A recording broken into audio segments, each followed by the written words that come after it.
오늘은 하나님의 섭리라는 제목으로 말씀을 드리려고 합니다.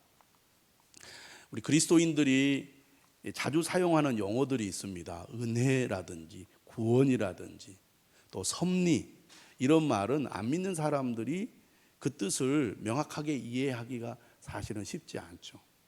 교회를 다닌 지 얼마 안 되신 분들은 하나님의 섭리라고 말하면 그것이 무슨 말인지 이해가 잘 안 될 수 있습니다. 또 오래 다녀도 늘 익숙할 뿐이지 그 의미를 정확하게 이해를 못하는 분들도 계실 겁니다. 요즘은 스마트폰이 너무나 좋기 때문에 인터넷에 들어가서 모르는 용어를 이렇게 치면 다 나옵니다.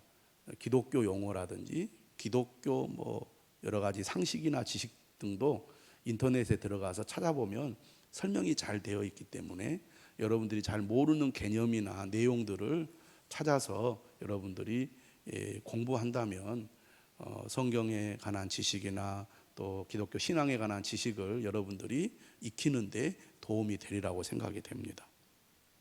섭리라는 단어는요, 이 한자어로 보니까 다스릴 섭, 다스릴 리, 그렇게 한자어를 사용하고 있습니다. 섭리, 영어로는 providence라는 말인데 제가 한번 찾아봤어요. 섭리를 어떻게 설명을 하고 있는가 한번 들어보세요. 하나님께서 영원 전부터 가지신 목적을 달성하기 위해 피조세계 전체에 행하시는 사역의 전 내용을 섭리라 한다. 얼른 그 말이 잘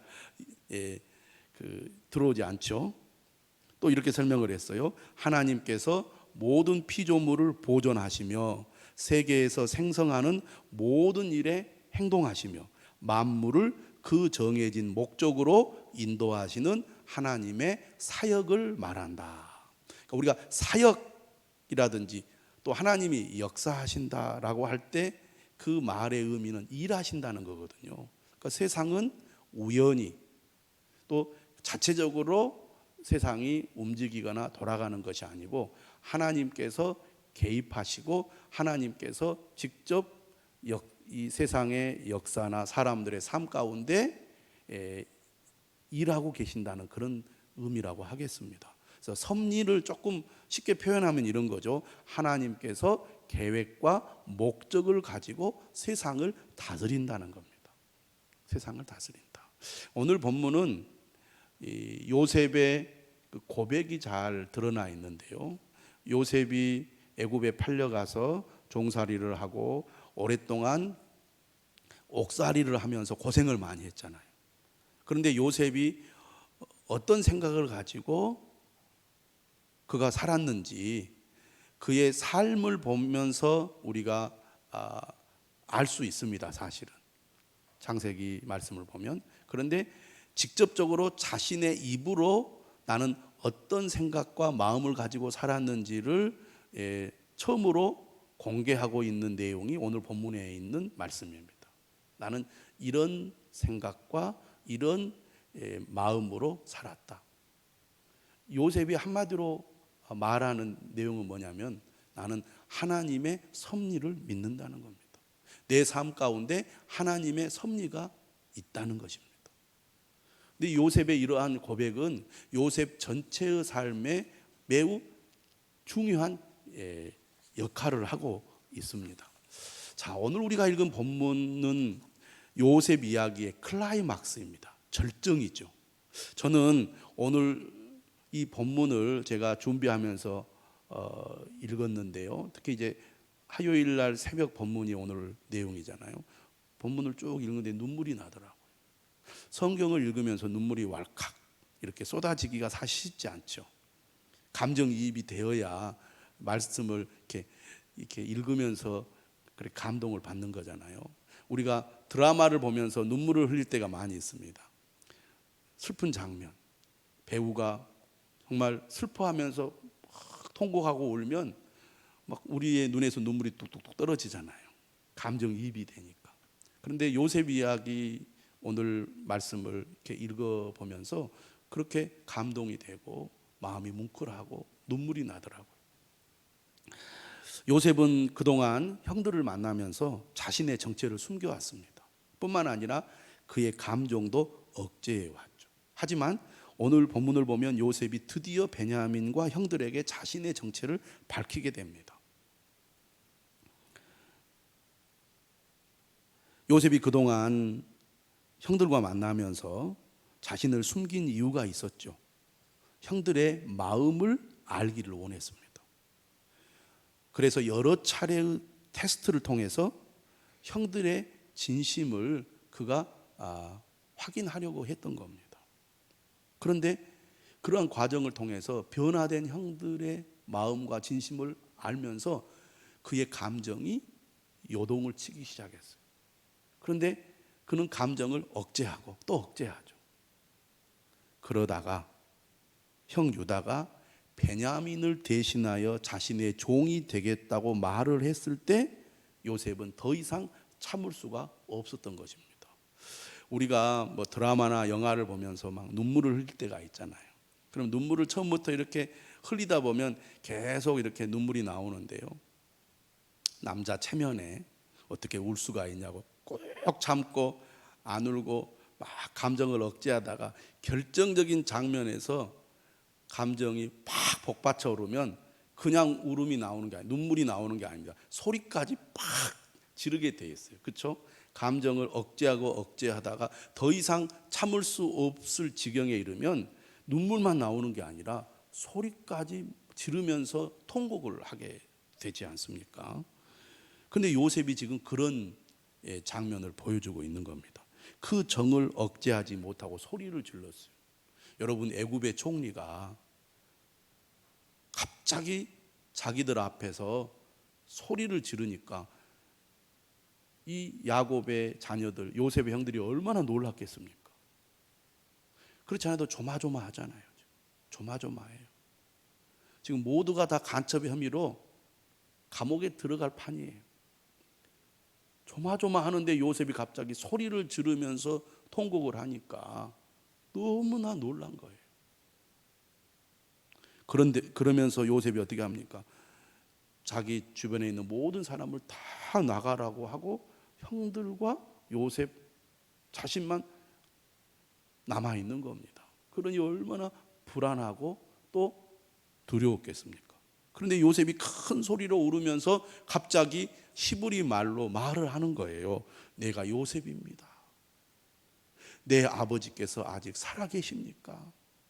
얼마나 놀랬던지 형들이 아무 대답도 하지 못했다고 성경은 기록하고 있습니다. 그렇지 않겠어요?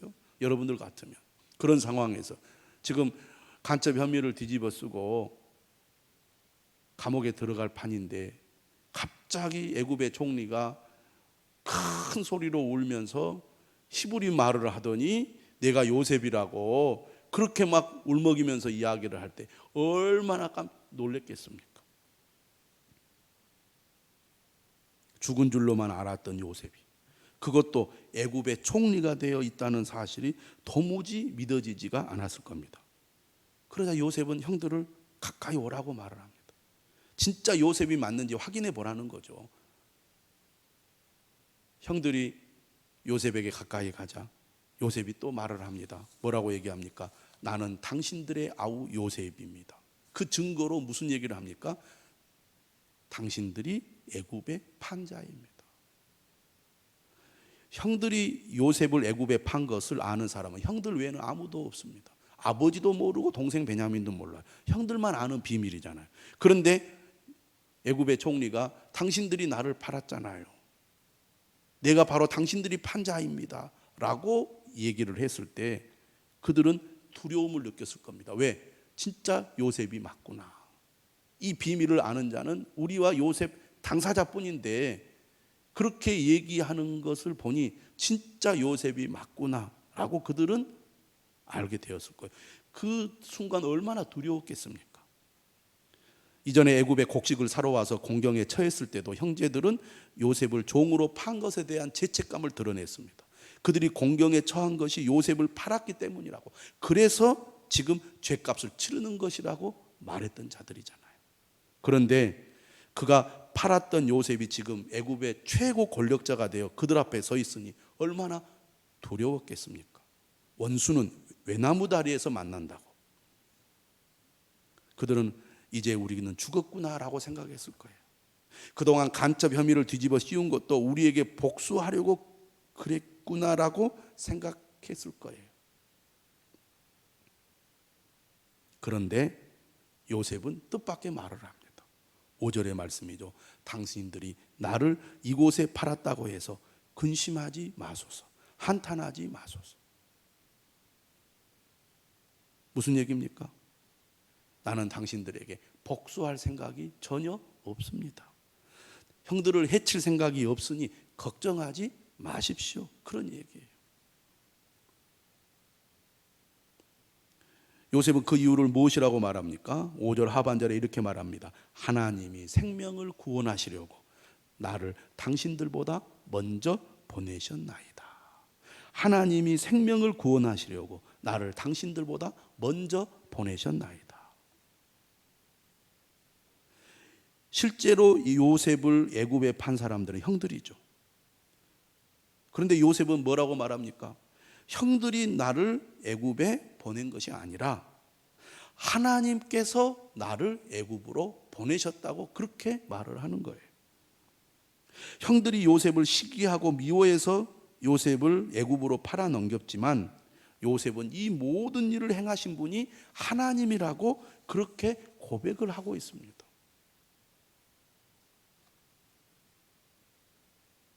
팩트가 뭡니까? 팩트는 형들이 요셉이 꼴보기 싫었어. 그가 죽든지 말든지 아버지가 괴로워하든지 말든지 상관하지 않고 어린 동생 요셉을 저 먼 타국으로 보내버린 거잖아요. 그런데 요셉은 그렇게 말하지 않았어요.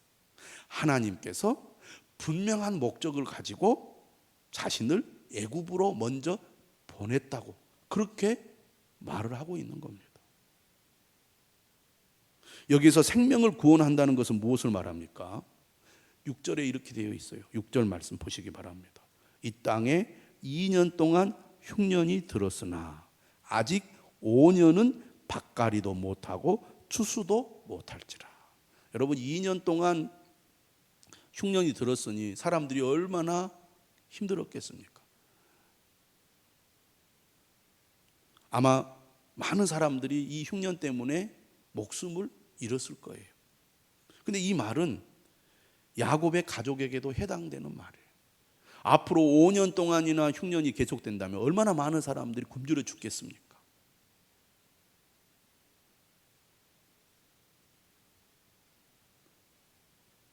(7절에서) 요셉은 이렇게 말합니다.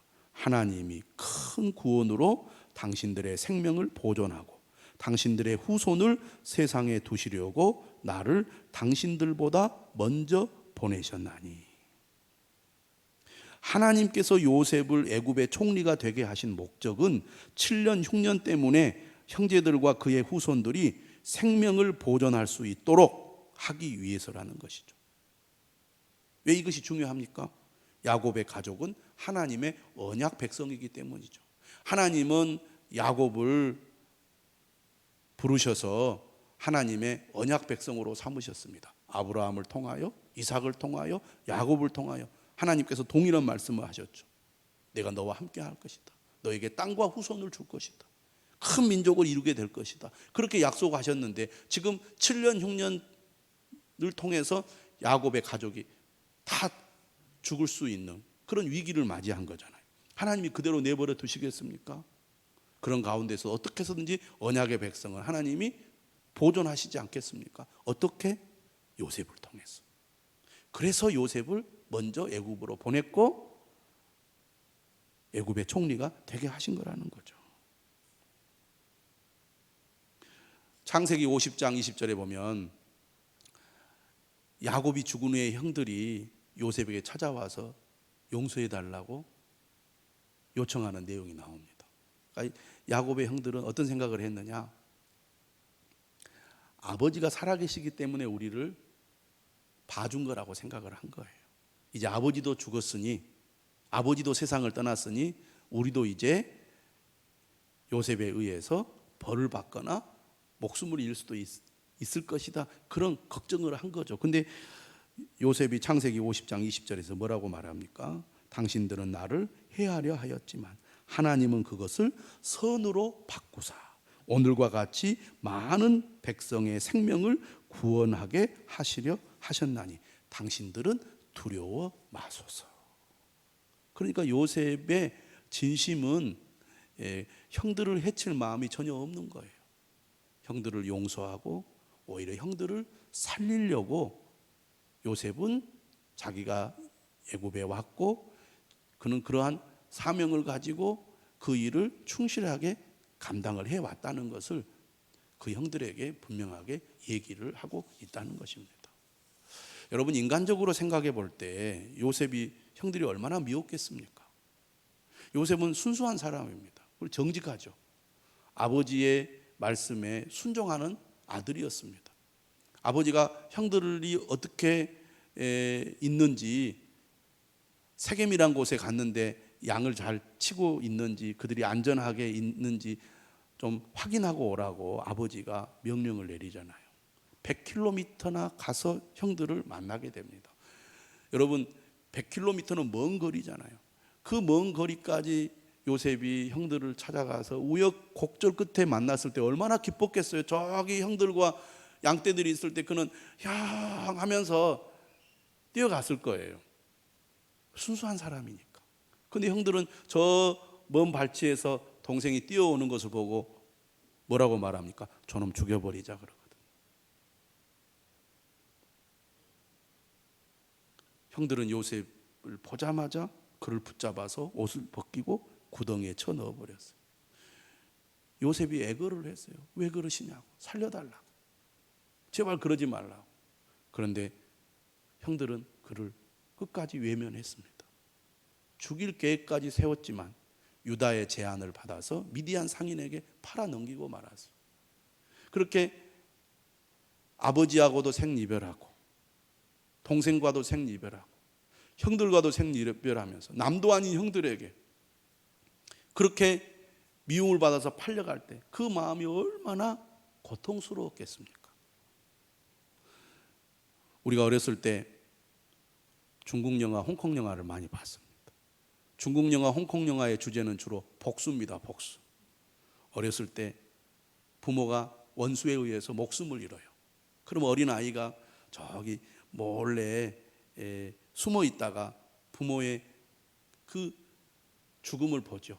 그리고 부모를 살해한 원수를 봅니다. 딱 보면서 이제 칼을 갈죠. 내가 장성해서 반드시 우리 부모의 원수를 갚으리라. 그래가지고 열심히 무술을 연마를 하잖아요. 그래서 딱 성장해가지고 이제 이 무술 연마가 끝나게 되면 원수를 찾아가가지고 원수를 탁 죽이면서 영화가 쫙 끝나잖아요. 만약 이게 중국 이야기였다면 요셉이 아주 기가 막히게 형들에 대한 그 원한을 갚았을 겁니다. 형들 나에게 그럴 수가 있느냐? 내가 이때를 얼마나 기다렸는 줄 아느냐? 맛 좀 봐라. 그랬을 텐데 요셉은 그렇지 않았다는 거예요. 오늘 본문 8절에 이렇게 말합니다. 그런즉 나를 이리로 보낸 이는 당신들이 아니요 하나님이시라. 나를 이곳으로 보낸 분은 형들이 아닙니다. 하나님이 나를 이곳으로 보냈습니다. 그 말을 지금 계속 반복해서 하고 있어요. 그러니 형들이 자신들의 잘못에 대해서 괴로워할 필요 없다는 얘기입니다. 이 모든 일을 하신 분은 하나님이라고 고백한 요셉. 그는 하나님의 섭리를 깨달았고 믿었기 때문에 이렇게 대답할 수 있었던 것입니다. 만약 요셉이 이렇게 생각하지 않고 내가 이렇게 오랫동안 고난을 겪고 억울한 일을 당하여 감옥 생활까지 한 것은 형들 때문이라고, 형들 때문에 내가 이렇게 생이별을 하고 이렇게 가족 없이 어린 나이에 이 먼 타국까지 와서 고생했다고, 그 마음에 형들에 대한 원망과 미움과 증오가 그 안에 가득 찼더라면 요셉이 이와 같은 사람이 될 수 있었을까요? 이와 같은 삶을 살 수 있었을까요? 불가능했을 것입니다. 그 안에 큰 상처가 있었을 거예요. 그렇다면.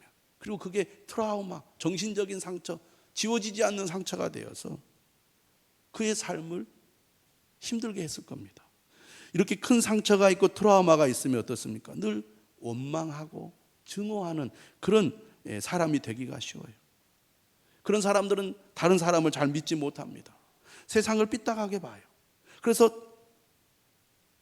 무슨 일만 생기면 갈등하고 시비를 걸고 문제를 일으키면서 남도 괴롭히고 본인도 힘든 그런 삶을 살았을 겁니다.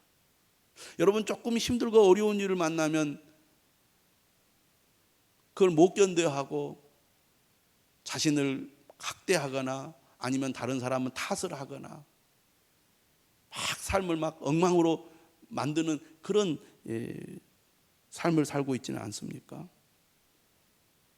사람이 힘들고 어려우면 누군가 탓을 해서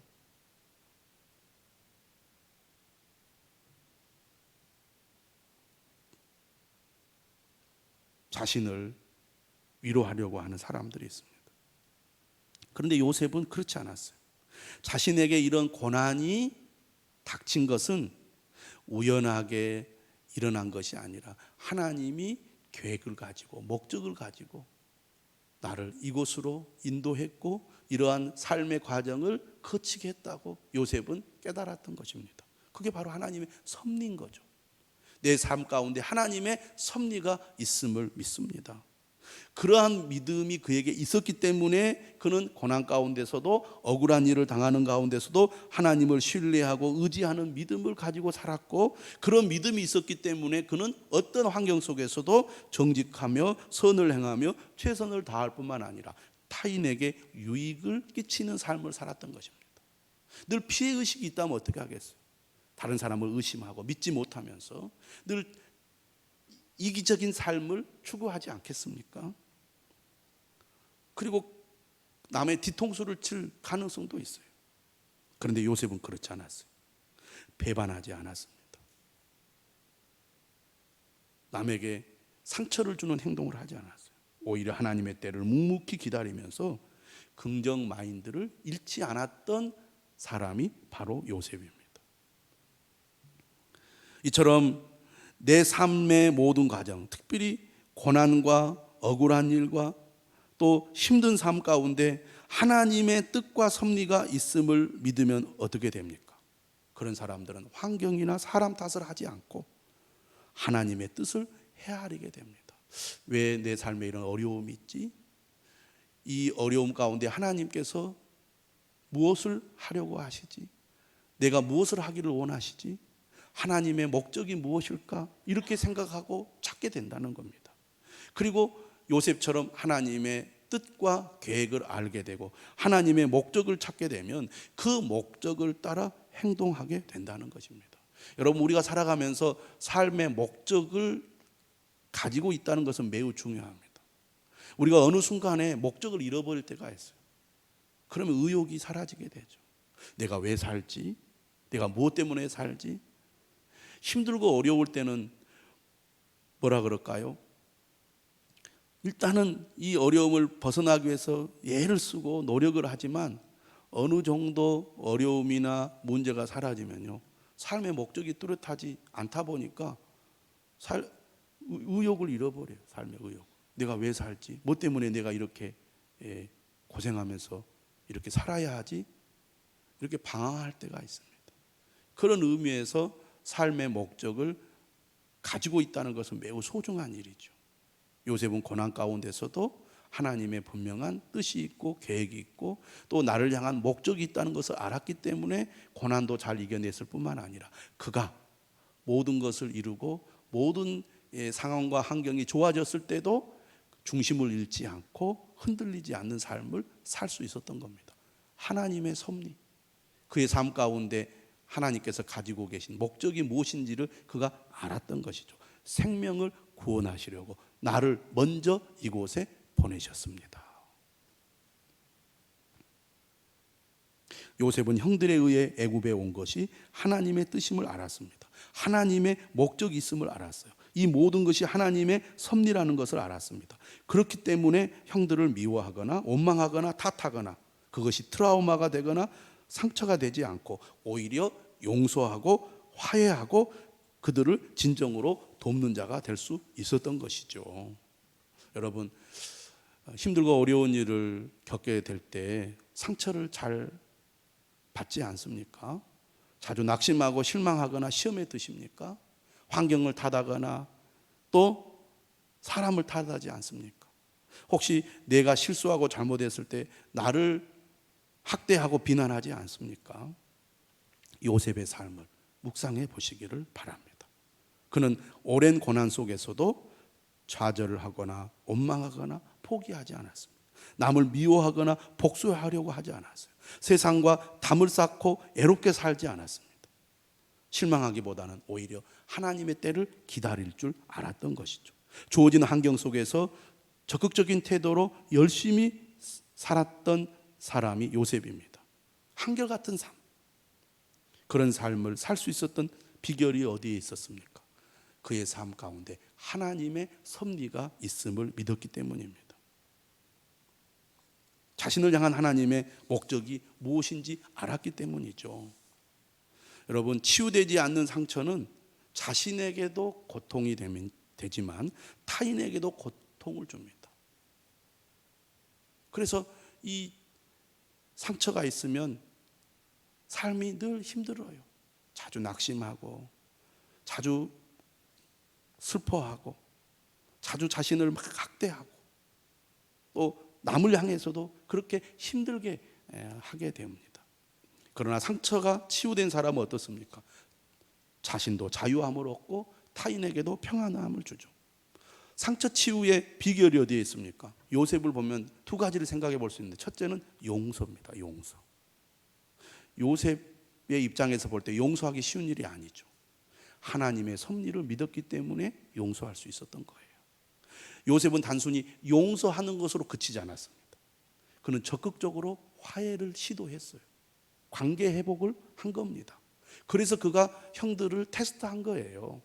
처음부터 내가 요셉이다라고 밝히면 형들은 자신의 감정이나 생각을 감추어 버렸을 거예요. 그래서 형식적인 관계가 형성이 됐을지 몰라요. 그러나 요셉은 자신을 밝히지 않고 형들을 테스트하잖아요. 형들이 자신의 잘못을 뉘우치고 잘못을 고백하고 그리고 정말 진정으로 아버지를 생각하고 동생 베냐민을 생각하는 그런 마음을 그들이 보여주지 않습니까? 그렇게 하고 난 다음에 요셉이 자신을 밝히게 되잖아요. 그러니까 진정으로 화해를 이루기 위해서는 서로의 진심을 알아야 되는데, 요셉은 그렇게 하기 위해서 이런 테스트를 길게 했던 것입니다. 그만큼 요셉은 앞으로 내가 우리 형들을 돕고 형들이 이 애굽에서 안전하고 평안하게 잘 살 수 있도록 도와야 되겠다, 그런 생각을 할 때 진정으로 그렇게 자기가 다 하려면 형들과 관계 회복, 화해가 이루어져야 그게 가능하리라고 생각을 했던 것 같아요. 이처럼 요셉은 용서하는 사람이었습니다. 두 번째는 그가 돕는 자였다는 거죠. 우리가 힘들고 어려울 때 내 삶을 더욱더 풍성하게 하려면 돕는 자의 삶을 살아야 됩니다. 도울 때 치유가 되는 거예요. 여러분, 큰 아픔을 가진 분들이, 자기와 비슷한 아픔을 가진 분들을 돕는 일을 함으로써 마음의 치유를 이렇게 받는 것을 우리가 보지 않습니까? 그렇지 않고 그 아픔과 상처를 계속 되새기면서 괴로워하면 결국 사람은 살기가 어렵게 됩니다. 그래서 결국 어떻게 돼요? 그렇게 괴로워하다가 자신의 삶을 놔버리죠. 그런 일들이 오늘 우리나라에도 얼마나 많이 있습니까? 용서하고 나와 비슷한 아픔을 가진 사람들을 도울 때 치유가 되면서 회복이 되는 거죠.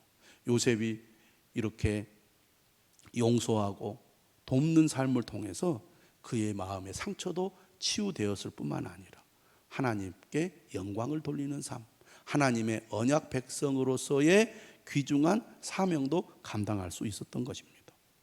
47장 25절에서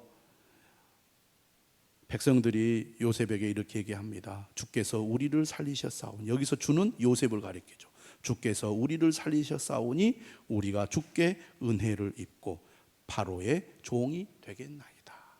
요셉은 살리는 자였습니다. 우리 모두 살리는 사람이 되어야 할 것입니다. 그리스도인은 사람을 살리는 자죠.